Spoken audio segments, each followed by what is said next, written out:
are those who will question if the Glacier-Waterton International Peace Park Hamfest is truly the oldest continuous running Hamfest in the world. Through research, we have found that there are indeed older Hamfests, but none have met continuously, without missing a single year like our Hamfest has. This may be our best claim to fame, but so much more about this Hamfest in the Rocky Mountains of Montana and Alberta have made it a Hamfest that makes history. This story is about that Hamfest and the people who made it happen. From the beginnings, when Ray Fretz, W7DSS, kept excellent records. Photographs were taken by Doc Lamb, W7ABT, Don Ross, W7IBG, Clarence Silloway, W7FOH, and Clarence Armstrong, VE7TA. To Dr. Dobry, VE6DR, who suggested that the Hamfest become an international affair by holding it on the Canadian side at Waterton Lakes, Alberta. And finally, to our present-day directors who work long and dedicated hours, ensuring that this Hamfest continues to allow all of us to meet, greet, and carry on in this fine tradition of swapping stories about Hamfests of yesteryear. Now why don't you just sit back and enjoy as we QSY back in time and reminisce through 75 years of Hamfests.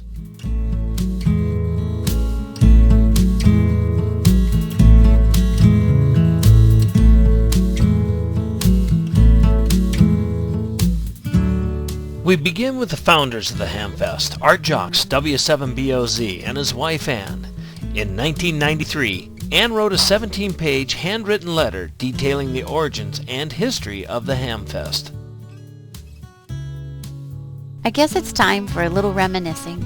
I first met Art Jocks in the spring of 1936 through his sister Irene, who was a classmate of mine. Our first date was swimming at the Poor Farm in the Missouri River, which, of course, was a no-no, but we went anyway. It was May 1st and 80 degrees. My next date with him was the junior prom the end of May at the Great Falls High School. Art's folks took 2 weeks vacation up at Two Medicine Lake every year with their neighbors, the Staffords. Knowing Art, he couldn't stand being up there by himself, so he invited his friends up there too, and, of course, all of his friends were radio hams. So many lived right around Glacier Park, like Whitefish, Columbia Falls, Kalispell, Summers, Shelby, and Art's special friend W7FL Jeff Woodhouse and W7BDZ Mel Sewellson from Butte. It was easy for them to come over for the weekend.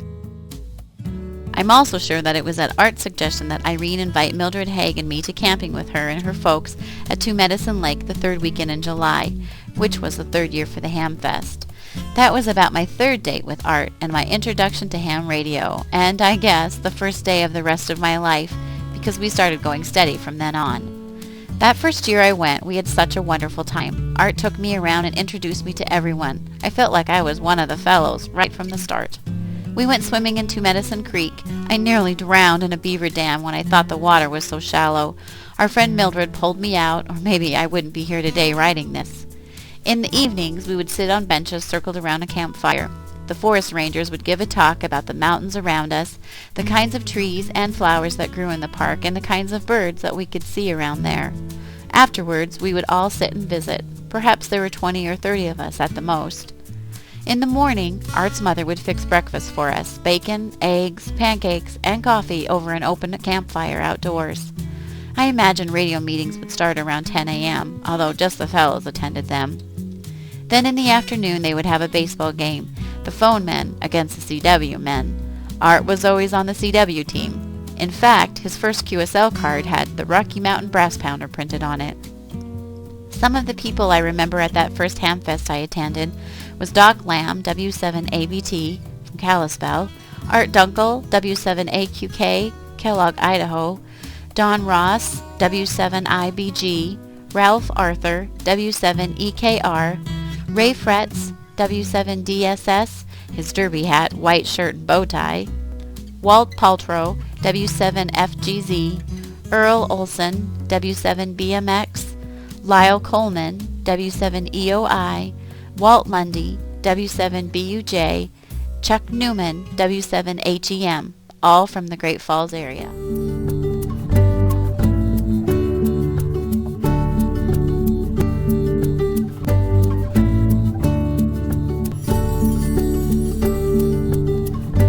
The known founding members of the Hamfest are Art Jocks, W7BOC, Dr. J. Arthur Lamb, W7ABT, Ray Fretz, W7DSS, Jeff Woodhouse, W7FL, Walter Partlow, W7FGZ, and Bill Roper, W7DPK.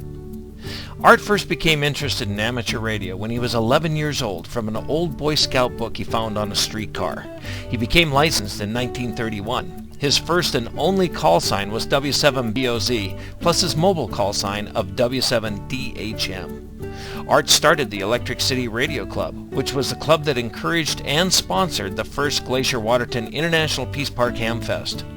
Art was Secretary-Treasurer of the Hamfest in 1939 and President in 1941.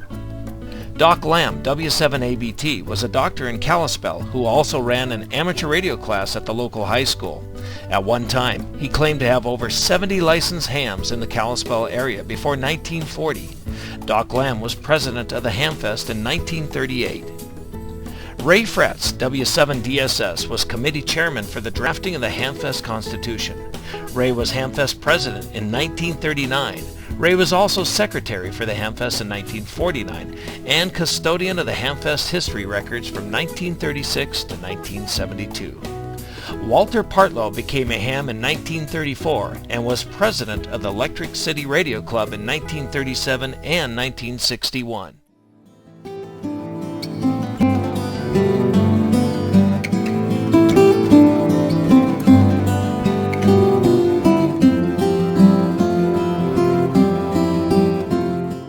Medicine was a wonderful place for meetings, with the seating around the fire pit, the large open area for baseball, and plenty of space for the transmitter hunts. Fishing in Two Medicine Creek, a shower house where you could have heated water for showers. The Hamfest met at Two Medicine Lake from 1934 through 1938, but in 1938 they voted to meet at Avalanche Campground for 1939. Up there, we always had bears roaming around, but no one thought anything about it, other than keeping your food in tightly covered containers so the bears couldn't smell it. Up there, they put the garbage cans in the ground so the bears wouldn't tip them over, but you could hear the lids clapping all night as the bears helped themselves anyway. It must have been about this time that a few Canadians started coming down. Only the men came. Perhaps they weren't married, or because at that time some women didn't like camping out too much. They didn't bring any camping gear, so Art would invite them over for breakfast, and I guess, learning from my mother-in-law, I would cook pancakes, bacon, and eggs over the big open fireplace outside. Sometimes breakfast would last until almost noon, but that's what made the Hamfest so much fun. There were always people around to visit, have an eyeball with. You would really look forward to seeing them year after year. During those years, there were not too many women hams, and when they were heard on the air, they certainly had no problem making contacts. Some of the first women that came to the early Hamfest were Flo Majoris, W7QYA, Clarice Goodman, W7FTX, Vera Woods, W7TGG, Polly Badgley, K7DCI, Villa Jean Tyrell, VE6VJ. She was another old-timer, although I don't know just when she started coming to the Hamfests.